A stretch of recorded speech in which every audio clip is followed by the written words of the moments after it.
Oh, yes. I saw that little hand just in time. Michael Dean, against all odds, I made it. I am in Indianapolis right now. What's up, colleagues? What's up, Michael Dean? Shout out to United Airways and everybody that got me here. My boy Willie, whose house I am currently in, Willie Griswold. Check him out. He is going to be on tour with me. We're going to be in Dayton and I believe Toledo, the Funny Bone for New Year. So come see me. And if you're in Central Illinois, check me out. Is it Illinois or Illinois? You say Illinois, right? Illinois. Central Illinois. Yeah, I'll be at Yellow and Co Comedy Club. So come check me out there tomorrow. And if you're in the Indianapolis area, I'll be at the Mad Hatter Comedy Club on Saturday. So two chances to see me if you're in my home region of the Midwest. So what's up, Lucy? What's up, Marcy? What's up, y'all? Michael Dean, we have a lot to get to before we get to some emails. What are you up to this weekend? What are you doing? I'm gonna take it really easy this weekend. Mitchell and I have been really busy the past 2 weekends. I did get us tickets to go see Running Man. The remake. Okay. On Saturday night. So that's the big plan. That and some gym time and some sleep. All right. I love it. And I like that you're still going to the movies. I think that's very important. My only issue, and I think this is because I'm an older gent, I want to know, how did the colleagues feel about remakes of movies from your childhood? The Running Man was originally an Arnold Schwarzenegger movie that I absolutely loved. Very dystopian, very post-apocalyptic. It was basically kind of something that Trump floated when the issue of immigration first came out, where it was like, he was like, maybe I'll allow them to fight for their freedom. He said something and everybody's like, what? And he was like, oh, just kidding. But I mean, The Running Man was basically the premise of, if you, were, convicted of a crime and you wanted to get out of that, what you could do is go on this game show that would, the host of the show was the old host of The Price is Right. Who was the guy that used to kiss all the female contestants in the mouth? What was his name? We look it up. Yes, one of my favorite. Yes, and Brandon, it's A24. I watched an A24 movie coming over here. Also, Warfare. They made Warfare. They made Civil War. What was the other movie that I was starting to watch? But I watched it. They have a whole A24 section on the United movies to watch. Like, that's how popular they are. So it's really good. But yeah, basically, Richard Dawson. Yes, it just hit me. Richard Dawson was the host of Family Feud, and he's the host in The Running Man. And you could say, okay, Michael Dean, he's a convicted bank robber. He robbed 14 banks. He's going to do 100 years. Do you guys want to see him try and beat the Running Man? And people will come and cheer for their favorite hunters, the people that would hunt these criminals. So I really want to see how they do with the remake. They've already remade, what was the other one? The other Arnold Schwarzenegger one where he went to the moon. We should know that. Total Recall, yes. So I don't know how that did in the theater. Well done, Michael Dean. But I heard people liked it. So I'm anxious to see. I'm also excited to be back here in Indianapolis. I will be on Bob and Tom tomorrow morning. I'll be in studio all morning. So I'll shout out this show. And it's just those folks over at Bob and Tom. I'm sure you guys have this. We had this at DBL, hence the name of our show, Friends from Work. The people at Bob and Tom treat me like family. Like I'm at Tom's son's house right now. Like they are, they're family. They're just good folks, and they've been putting on a great show for I don't know how many years. So make sure to check me out on Bob and Tom tomorrow. Shout out, Julia. What's up, girl? All right, Michael Dean. We have lots to discuss. So let's just get right into it. What do you say? Let's do it. Yeah. I don't even know. Wait, no, I got him. Hold on. Let's see. Cue it. Even on my phone, I'm going to attempt to do a little bit of production. Okay, here we go. All right, I'm excited. Slowly. There we go.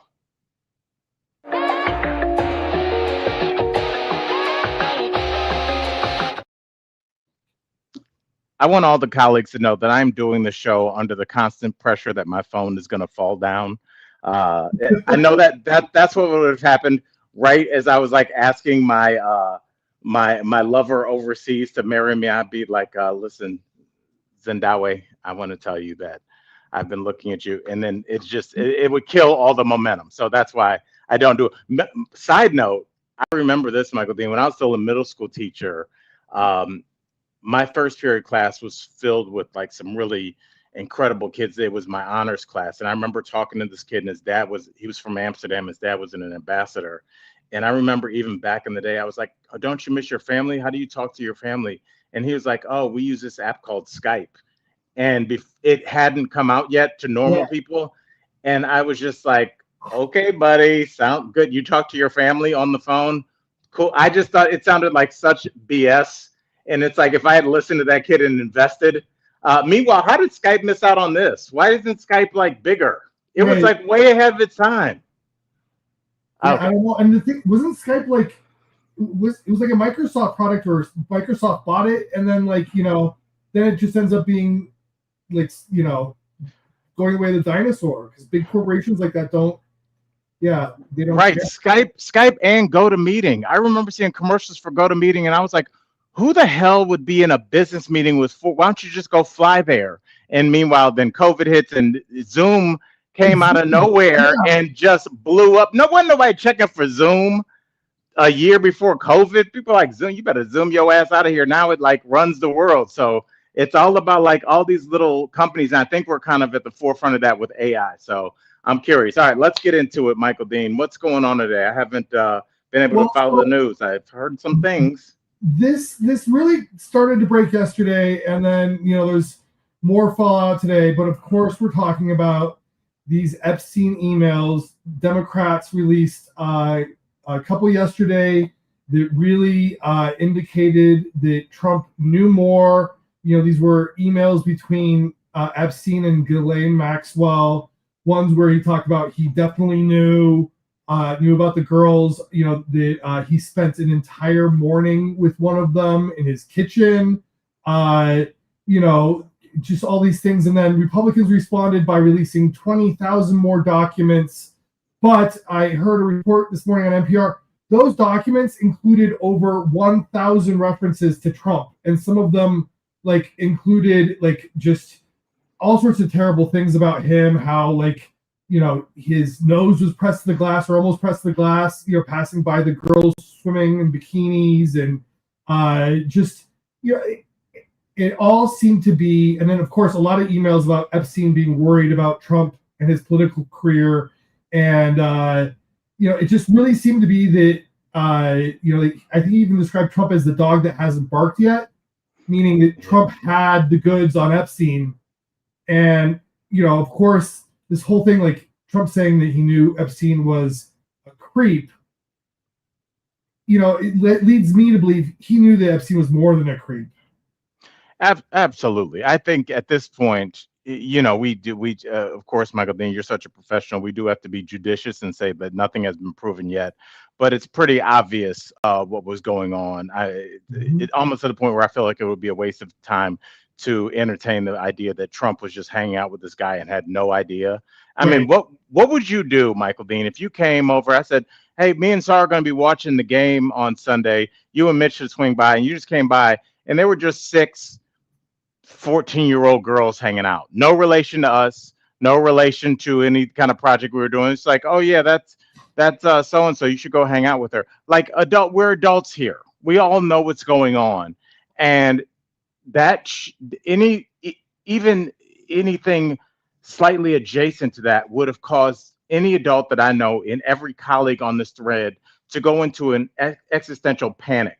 You would not be like, well, that was weird. You would get one of them alone. You would ask them, are you okay? You would say, let's get you out of here. It would be hard pressed for me to leave any situation like that without a physical confrontation with the person that I felt was doing this to these young girls. Maybe it's because I'm a daughter. Maybe it's just because I have a daughter. Maybe it's just because I'm a human being. And also, I have a different take on this. Just that I taught 6th, 7th, and 8th grade, y'all. And we see these pictures of these girls, and even in the picture that was, I believe it was Virginia and, the now detitled Prince Andrew. But, she looked like a young woman. Like when you look at these, when you understand how old these girls are and you see them every day with their book bags on, you see that they're kids. You see that they got their whole life in front of them. You see how vulnerable they are. You see how they hang on your every word when they ask you for advice because you are at a certain point, if you've done the right things to earn their respect, somebody that they are kind of using as the guardrails to what is going to be their life. Do you really think I could be a lawyer, Mr. Jackson? That the answer that I give her could be one of the answers that slowly shapes a young person into, like you see in they're on a Congress, they're in Congress some years later. We've already talked about this, Michael Dean. These kids grow quickly, and their adult influences, the people that they've reached out to for help, when they end up trafficking them, when they end up, that's why there's a certain kind of revulsion that I have for things like this, because not only do they go after kids, which is gross enough, but what they do, it was one of the situations that was happening at Penn State with that defensive coordinator. These are kids that are in programs. They give them different euphemistic names, but they're basically like kids on dangling on the edge, kids that are in kind of an outward bound program, kids that were getting in trouble in the city, have trouble with, they're getting in trouble with the law, they're getting in trouble with their parents in school. And so these are adults tasked with helping kids that don't have every single advantage, that might not have a two parent household where both parents are working and a family where everybody has gone to college or everybody's going to have a chance to go to college. These kids might not have anything like that. Like I said, when I was in Big Brothers Big Sisters, my little brother, I never met his parents. I don't know what was going on with them, but I tell the story about when I had my little brother, and I was over the allotted time to keep him for that week, and I wanted to take him and his cousin to a movie, and I called his grandmother and said, "Can I keep him out a little bit longer?" And she didn't know he was out of the house. That's who these people are targeting. I've lived in that area where they're talking about in West Palm Beach, because there's a bridge between, I guess it would be Palm Beach and then the West Palm Beach that everybody on this thread pictures. You're talking some of the biggest mansions in the country. In the country, there's only a few places that have mansions like West Palm Beach. Alpine, New Jersey, probably some places in South Carolina, and West Palm Beach. These are maybe up in Rhode Island, like Newport. These are the wealthiest of the wealthy people, and they go across that bridge where there's working class, poor families, and they pluck those little girls that are in danger, that are destitute. That's why they only, when you hear them say, when you hear like Virginia and all the girls say, once they basically aged out and were no longer of interest, and he wanted younger and newer girls, he would give them $200 or $300 to recruit another one. Why would somebody that's got billions of dollars, who's on, been given fiduciary and financial control of the Limited, which at the time was the biggest clothier in the world, why would he give those girls $200? That's Yeah. like that's like a fraction of a penny in terms of his wealth. He did that on purpose because he knew that was a lot of money to them, and he knew that was just enough money to keep them coming back. This was planned. This was orchestrated. They used that as a just this fertile ground of kids that didn't have a chance, and they exploited them year after year. People complained, they were intimidated. The cops did nothing. When he did get in trouble, he was allowed to come and go from the jail as he pleased. He still had female visitors at that jail. And guess what? Once he was finally jailed for these crimes the first time, we're talking about Alex Acosta and Pam Bondi Part 1. Guess what happened, Michael Dean, when they went to go raid his compound in West Palm Beach? Guess what? All the hard drives are missing. What are it's almost like somebody had a heads up. Jeffrey Epstein donated I believe $400,000 to the West Palm Beach police department. This is back in the day. Got a bunch of new squad cars. I'm sure they had a really nice police person's ball that year. Open bar. Hey, you're playing with house money. Why would somebody donate $400,000 to the local police department? Do you think that might be to curry favor, Michael Dean? You think? I definitely think so. I think it's a possibility. And I think for these things to stop happening, whether it's what happened with our Olympians in Michigan State, what happened with the Boy Scouts of America, where I think there were over 88,000 complaints, 88,000. Jesus. And those are just the people that came forward. So you're assuming what, maybe one out of every three comes forward. The ones that are still alive, the ones that haven't gone down this career, gone down, this path of self-loathing. We sit here, and a lot of people on a certain side of the aisle love to talk about all the homeless. Look at all these homeless. Look at LA. Look at all these homeless.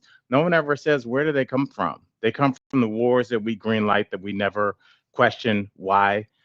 They come from powerful people taking advantage of our children and them doing drugs to try and dampen that pain.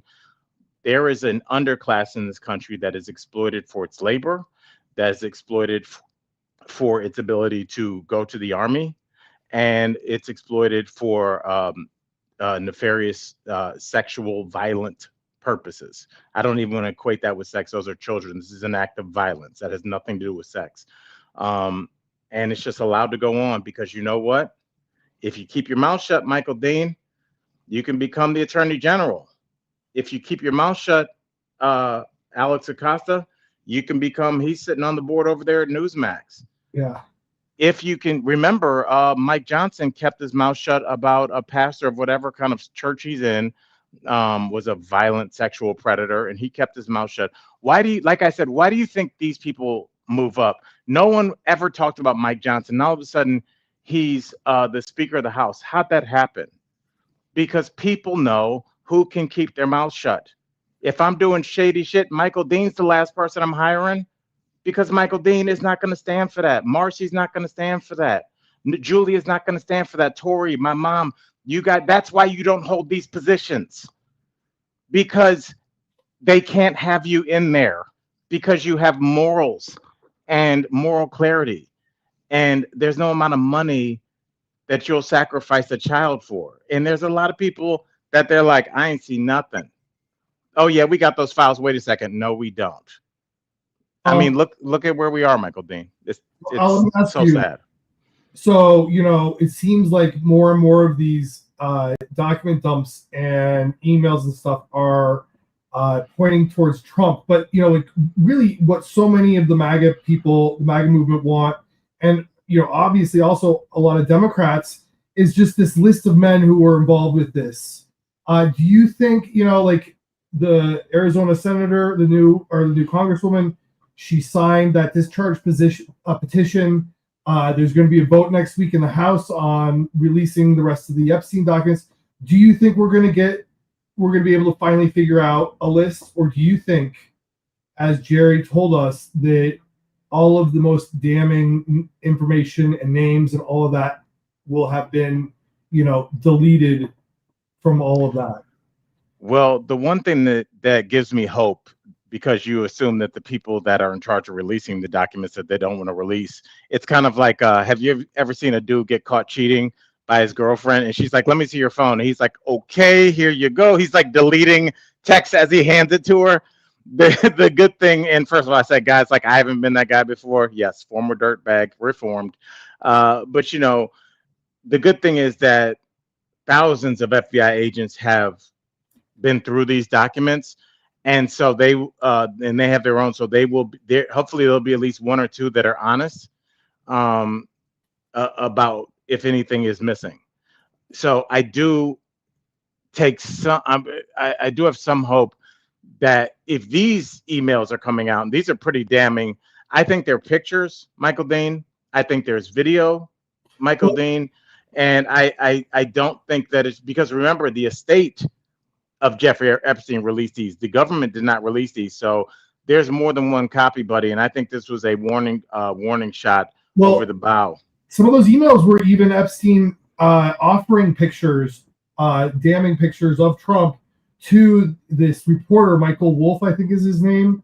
Yes. So we don't know, obviously, if there were pictures, but you'd think if Epstein is offering them, that he'd actually have the thing he's offering, but that's an assumption. But he has to, because with the type of situation that he was involved in, this wasn't just Trump and kids or I mean, Ehud Barak, the former prime minister of Israel.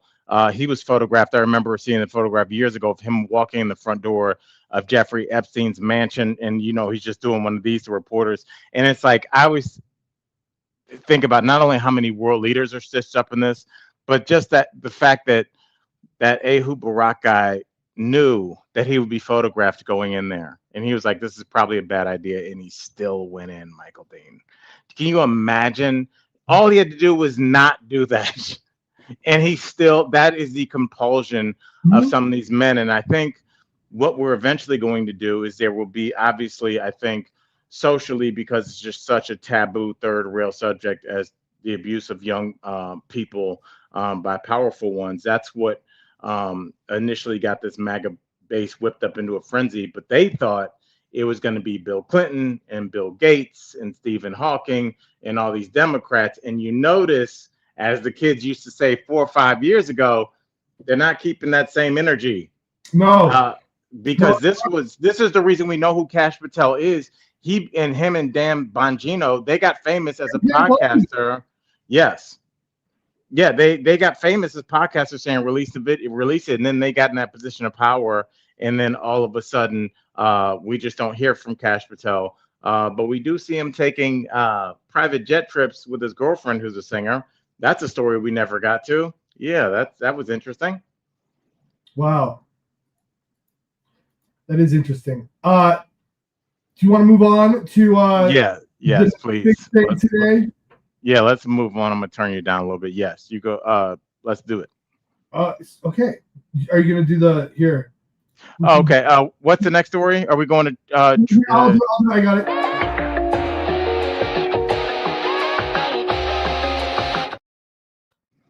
All right, we are doing it on the fly today. I love it. Yeah. Let's talk about the end of the shutdown.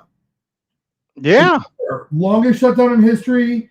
Completely done with. The president signed it, I think, late last night. The House passed it. And of course, Democrats have capitulated. The 7 Democrats, 1 independent in the Senate. And now Democrats have a promise that they might vote on it just in the Senate. And that is what the Democrats have gotten out of all of this. And there's no healthcare deal. So do you think the healthcare stuff is dead in the water? Do you think that we're going to end up having to revisit this again in January when the next shutdown date comes? Or, do you think Republicans are actually going to offer some other way for Americans to afford this? In terms of Republicans offering an affordable way to Americans, a lot of whom voted for this party, I would say the chances of that happening are roughly the chances of whoever plays in the Super Bowl this year needing a last-second quarterback and sending me a text and me playing in the Super Bowl. If I play in the Super Bowl, I think that those chances are equal to the idea of the Republicans giving Americans any kind of affordable health care. In order to fund the big, beautiful bill and give all these tax breaks to the wealthy, like he did in the first Trump iteration, not surprisingly, that was the most. That was the day that his popularity dipped the most with his base, when he gave that initial huge tax cut in Trump 1.0 and Trump 2.0 with this big, beautiful bill. What it's doing to Medicaid, what it's doing to the ACA, it's going to directly, also rural hospitals survive off of Medicare and Medicaid. So these hospitals will close. People will absolutely die because they do not have not only access to healthcare in an emergency, but access to healthcare that is preventative. When you say, "Hey, it was so scary. I got my mom, said she felt lightheaded, and they found out that she needed two stents, and she was not too far away from having a really bad heart attack." The way that you find that out, Michael Dane, is that you're having regular checkups. Right. The way that you find that out the other way is when you walk in the kitchen and you find a loved one on the floor. That's the other way. Their plan is more on the find your loved one on the floor, and then they throw their hands up like there was nothing that we could do. Guys, other countries do not deal in this. It's When you free. go to other countries, isn't it crazy, Michael Dean? Like you go to other countries and you leave you know what hit me when I left? When I was in the UK? I left the doctor's office, and when you walk out, there's no billing. Like usually they walk over and they go, "Mr. Dean, come over here, fill this out with your." You just walk out and they're like, "Bye," and you're like, it feels weird. You're like, "Y'all don't want it. Why'd you help me?" You're like, we're like so abused by our system. Like we're like, why would you do that? What's your angle? Right. What do you mean you just fixed my teeth because I had an exposed nerve? What do you want? I'll give. It's we've been so broken by our system and these talking points that you hear from regular Americans. Are like, yeah, get a job. Not every job offers health Right. insurance. Not every job, even if I always say the movie John Q that came out 20 years ago with Denzel Washington, he worked at a factory. He had health insurance, but when his son had some kind of crazy neurological condition, they took him up to that nice conference room. And they're like, how do we talk about making your son comfortable in his transition? That's what led to him taking over the hospital with a weapon. Not advising that, but I'm saying and no one watched that movie and was like, this seems so unbelievable. A health insurance would kill to take care of it. We had this situation when we saw the United Healthcare CEO murdered in the middle of Manhattan. Yep. I think a lot of Republicans. By the way, did you know United Healthcare, I believe, is like one of the is being investigated for the largest fraud for those Medicaid Advantage programs, having bilked people out of billions and billions of dollars. And you want to know what this administration and RFK Jr. did for them? Let me guess. Did they let them off the hook, Michael Dane? No. They doubled the amount that they're getting paid by the government.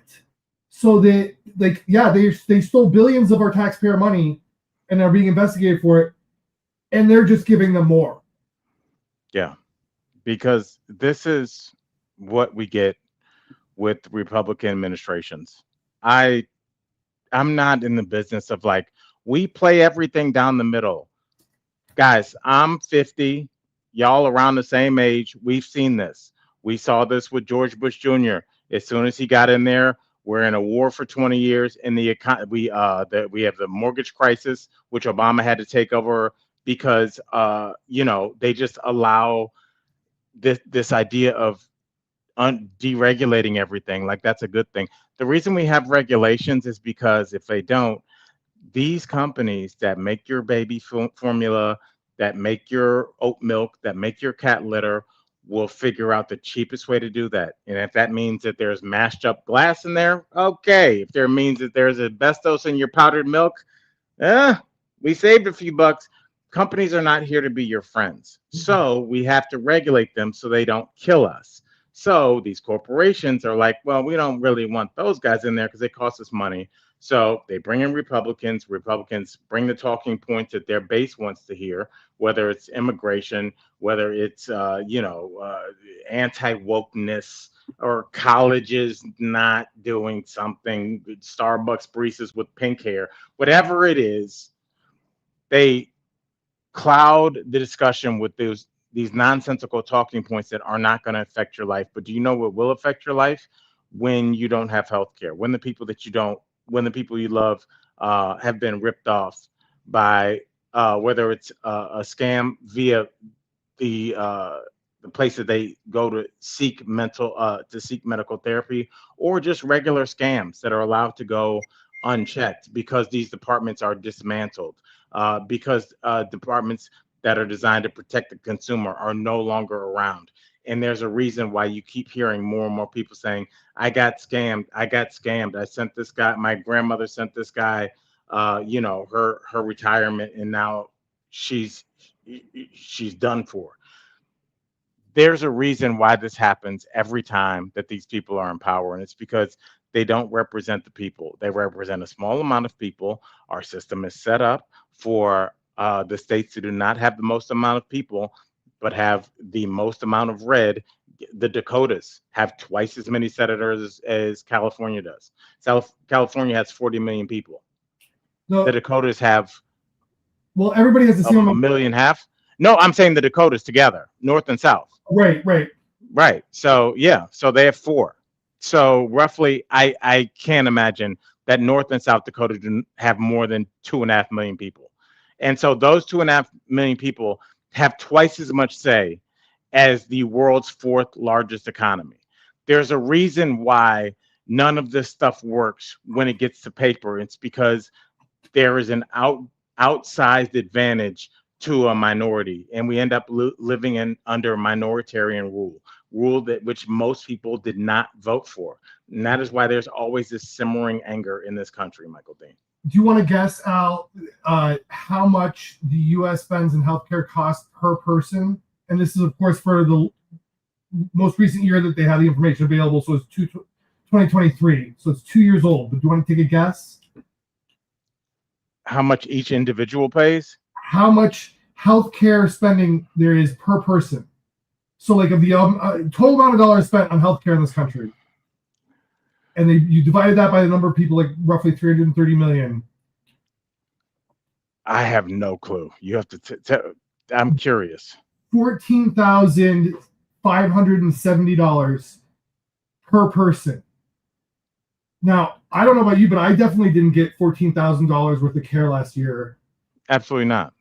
And I think we've spent, close to $5 out of pocket, if not more. It just makes you think the next highest number is Switzerland, and they pay $8,000. Well, it's the problem with the system, and I think initially it's something that we all buy into. We realize that as our older loved ones get older, they're going to use the system a lot more than a 21-year-old would, and let's hope that happens. A 21-year-old probably will not be in and out of the doctor as much as my grandmother would be. The issue becomes when that 21-year-old cannot find or afford any healthcare coverage from when they come off of their parents' insurance, if they're lucky to have that at 24, but until they make it to 35. If they do not have a job that's going to pay for that, if they have a situation like I did, ruptured Achilles tendon, your appendix bursts, you break your leg helping your friend move down some stairs, just things like that would be repaired and allow a young person to move on in another country where there is universal health care. When it comes to somebody like me, somebody that was trying to exercise to stay healthy, I had a job, I was getting ready to become a middle school teacher. I ruptured my Achilles tendon. I do not have money to pay for that, so I have to max out 3 credit cards. I never was able to afford rehab or occupational therapy, so I had to just rehab it just on what friends told me. It creates this system where I was constantly in the red because once you max your credit cards out, you get fees on top of that for maxing your credit cards out. Your credit score goes way down. So now me, a person that wants to be a teacher and live in my community, I can't afford a house now. If I want to marry somebody that I love, I can't because she's like, your credit is wrecked, and that's going to be a reflection on her. And don't forget, we have incredible mounting student debt. So we wonder why people can't buy homes. We wonder why there's an anger, and we wonder why there seems to be this economic stalemate where it used to be you worked, you retired, your kids came in, you got your pension or you got your retirement, and you got to go to Florida and play golf. Why that's seemingly coming to an end is because everybody I know in their 60s is still working, Jack. Everybody I know in their mid to late 60s is still working, Jack. Sarah's mom, is just kind of starting to wind down, and I know she has a grandchild she wants to spend time with.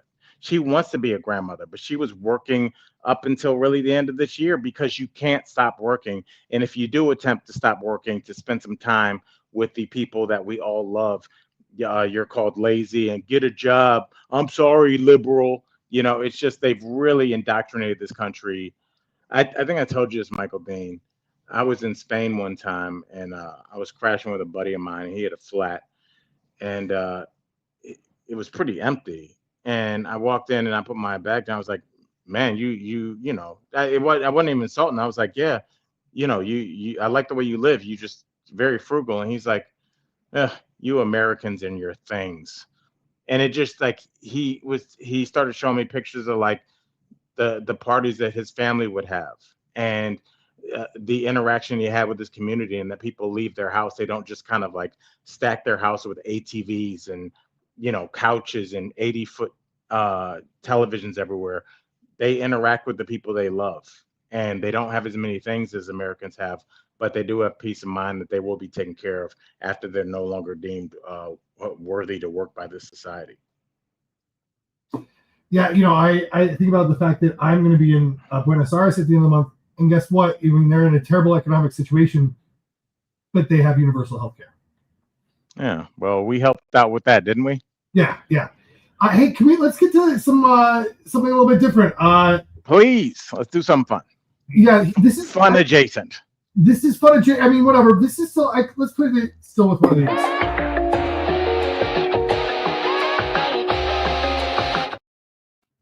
I'm talking about apparently the very last penny was minted in Philadelphia.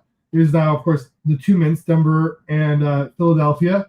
And they are no more. Trump said no more pennies. There are no more pennies. And now all of these stores are coming up with policies about what to do.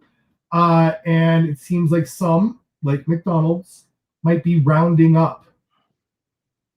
So if your burger instead of rounding down, if your burger is 1923, it's going to be 1925.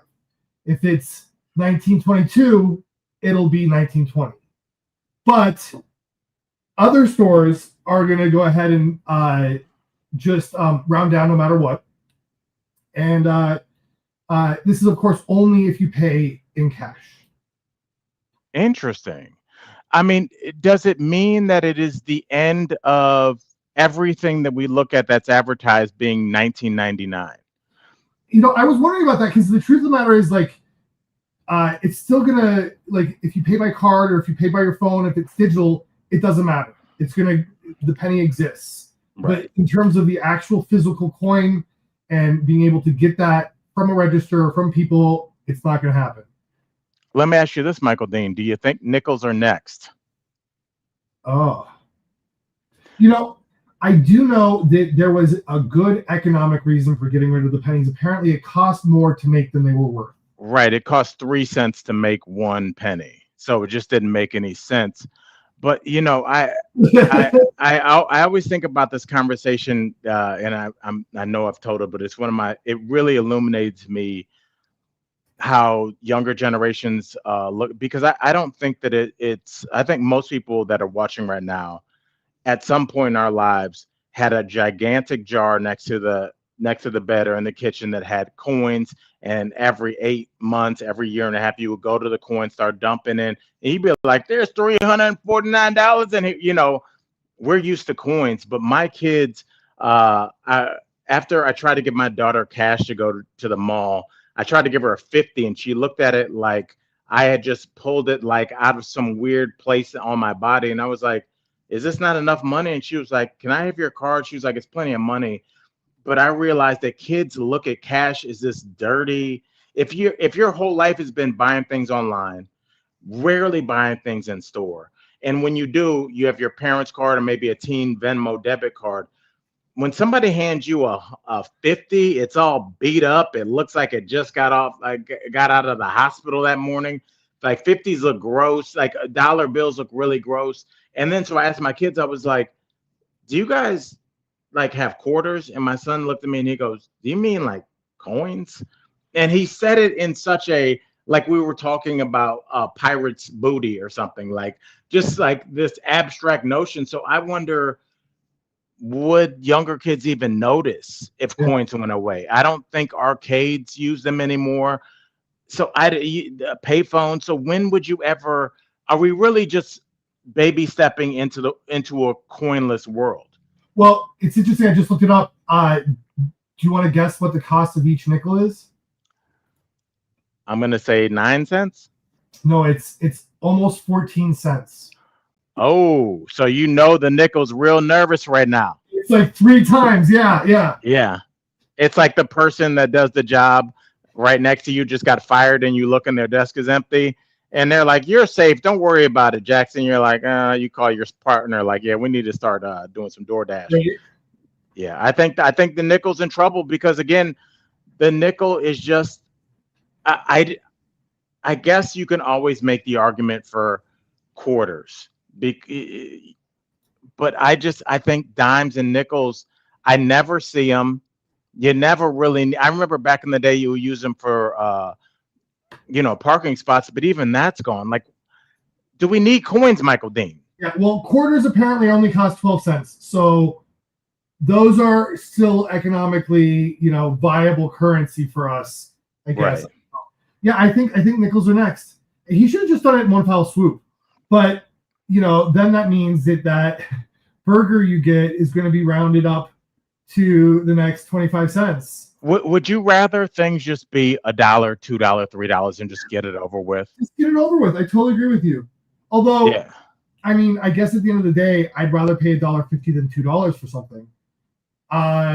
Good point. But especially if you're like because after a while, it's more inflation that gets built into the system. Right. And I'll just say this before we move on. This is weird, but I thought about that movie Office Space, and he came up with this scheme to like skim fractions of a penny off of every transaction, and they were going to get a lot of money from that. And although there was a comedy, don't forget, y'all, all these companies are like just telling us, oh, we're going to round down, we're going to round up, and that's going to be the last you hear that. Do you think they're not sitting around figuring out, because 1 penny from Michael Dean, 1 penny from Marcy, 1 penny from Al, 1 penny from Tori.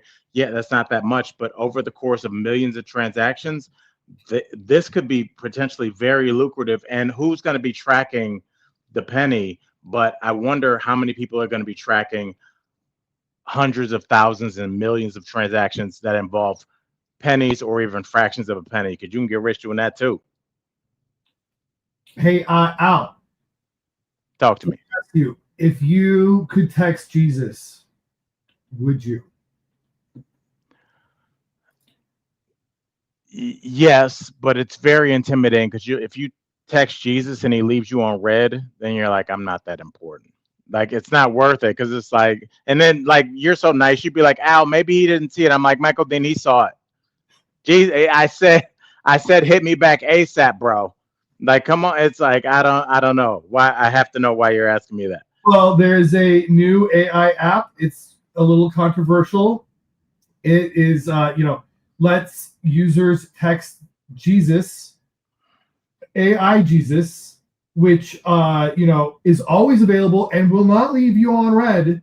But, and apparently for, if you become a member, which I'm sure comes with a certain fee, you have to pay to text Jesus? No, I think the texting Jesus, I don't know how many texts you get, but you can text Jesus for free. But if you become a member and pay a little bit more, you can then text Satan. Mike, are you serious? Yes. I thought you were about to say, but if you pay some, you can text Jesus Pro, because there's like, and they're like all these bullet points. They're like, get the commandments much faster, have it broken down into languages, or you can use the Jesus beta model, which, just basic commandments, and tells you to stop doing that and stop looking at that girl's booty. Yeah, it's that is in a country where they're like, we've monetized everything. I think AI was like, hold my virtual beer. Yeah, premium gets you Satan, and I'm pretty sure that AI is based on Stephen Miller. Yeah. What if we found out it was just him personally responding to everybody? because the Satan one is just too bland. Satan would be like, kill everybody. And Stephen Miller's like, let me add some color. Here's what you do. You round them up at a family event. You want everybody to see. Yeah, he's a genuinely bad person, but I am curious because we are going to see a rise in people reaching out to AI for actual advice. We've already covered that story where young people are reaching out to Chat GPT for mental health. And this circles back to the story we started with because people can't afford actual mental health, and the answers are there. And Michael Dean, recently, do you know what I've actually talked to some of the homies and what they've said? And it's kind of beautiful, but also like a little weird.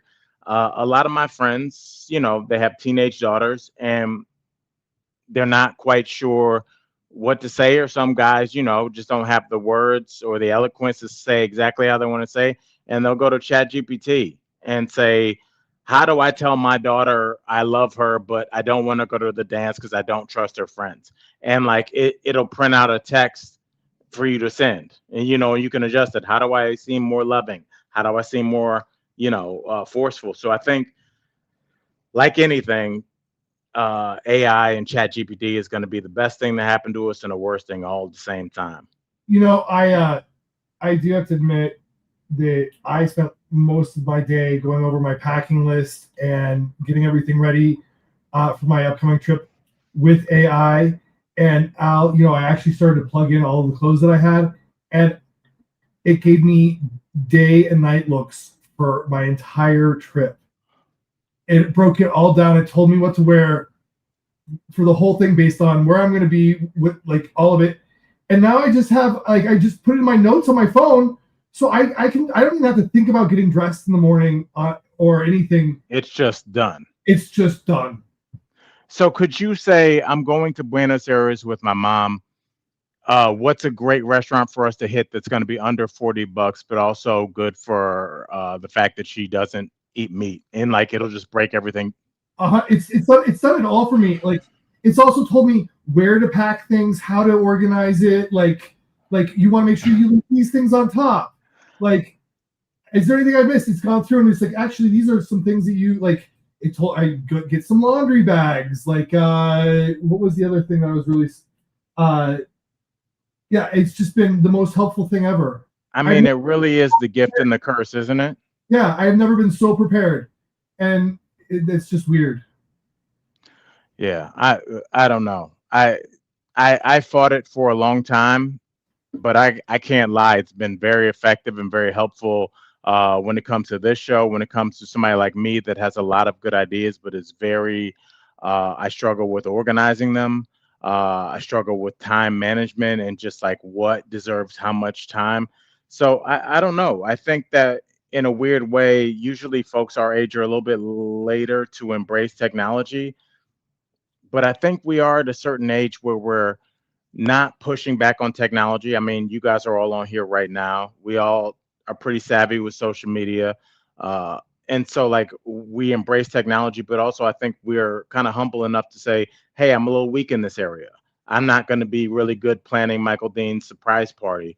What's the best way for me to go about that? And I think that was one of the things that held me back is I just never, the computer can't tell me nothing. And then I look and I'm like, it looks pretty accurate, so we're going to go with what the computer says. So yeah, you were an early adopter of this, Michael Dean. Yeah, Beatrice just asked, I wish they would make AI to tell me what to cook every night. And Beatrice, ChatGPT 100% will do this for you. I've used it before. Not only will it tell you what to cook every night, you could just tell it what you have in your fridge, and it will give you options. And if you're missing anything, it will come up with a grocery list items for you. It will give you step-by-step details how to make it. I mean, it is, yeah. And Michael, then you could probably cut and paste that grocery list and put it in DoorDash, and somebody will just drop it off at your house. 100% for $1 million, but yeah. Yes, yeah. This my only pushback to this, and clearly I am more pro than anti. Yeah, is that I believe in fate and things happening when you leave the house. I don't know if anybody's with me on that. Yeah. And I think that time where you go, oh God, I don't have any butter, Jesus, and you just go and you run into somebody you used to work with, and you're looking for a job, and they just started this business and are looking for somebody with your talents, and you walk out of the grocery store with a job. And so, like, I just think, like, I don't want this to be a thing where it silos us off more than what we are already. So I will say use this technology, but if it says, hey, you need to go get some beats from the store, get up, go, because I do feel like human beings still need to interact. So Al, let's move on and talk. We've got what, 9 minutes left? Never enough time. Never enough time. Oh, I've got this. There is this story. I think this is out of North Carolina. I thought this was really fascinating. An influencer on TikTok apparently wooed this woman's man and ended up stealing him away from her. This woman tried multiple things to try to repair her relationship, including counseling. He would have none of it. Now, among the things that this influencer did was bending over in front of him, inviting him to various things. Wait, what do you mean bending over in front of him? Like just like it sounds, like online? Yeah. Yeah. So how did they put it? Let me make sure that this is right. Flirtations act. The outlined as flirtatious actions, including bending over in front of him, sporting short skirts, and showing her tongue rings. Okay. Yeah. So this jury found the influencer guilty of destroying the marriage. And do you want to guess how much? What, being fined? That's a crime? Do you want to guess how much they ordered her to pay? Is it going to make me mad? It's going to make you mad. North Carolina, Bible Belt, the idea of video vixen coming up and tearing up one of our good Southern marriages. You need to pay, and you're going to pay $252,000. Try again. $351,000. Try again. A million? Keep going. $1.5 million? $1 million. 1.75 million. Sorry, gosh.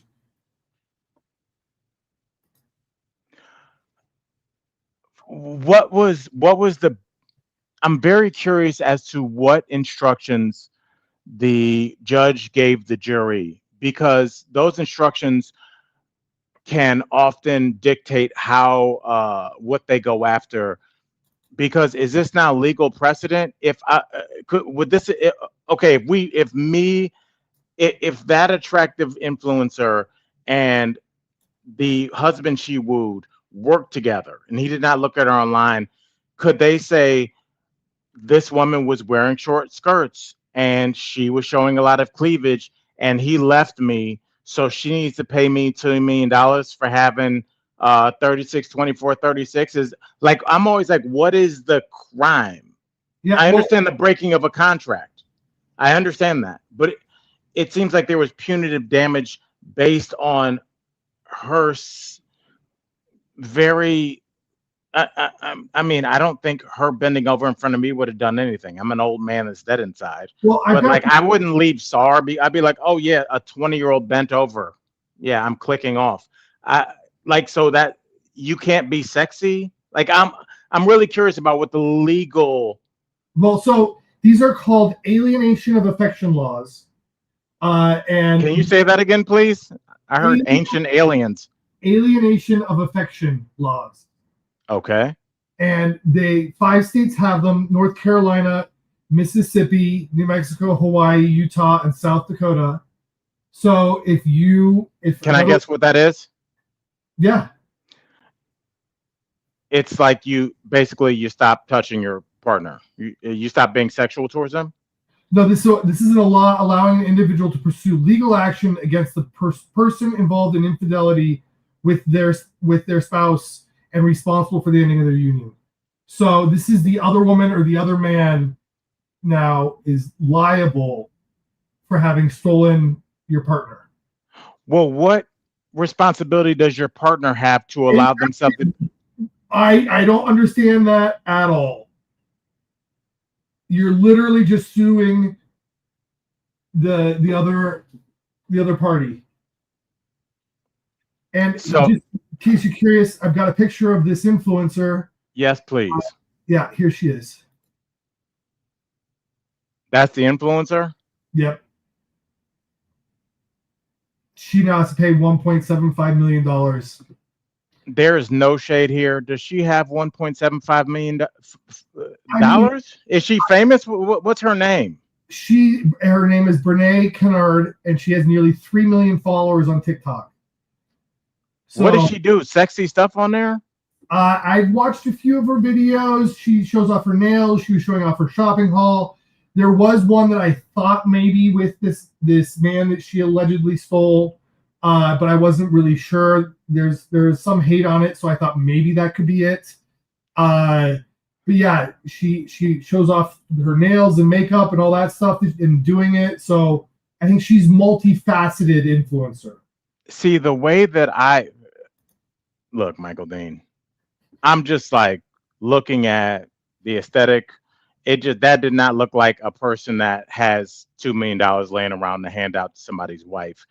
I don't know how much of that she will see, but it seems like they're trying to set a legal precedent to go after companies like OnlyFans. Because if she can get got, then you're telling me my husband was the deacon of my church and he left me for some girl named Clarissa, the cat temptress. And so like now does she have to pay out every woman's husband who couldn't control himself? Like Right.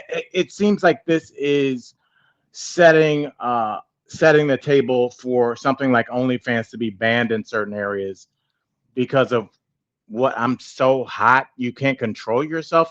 I just don't understand it.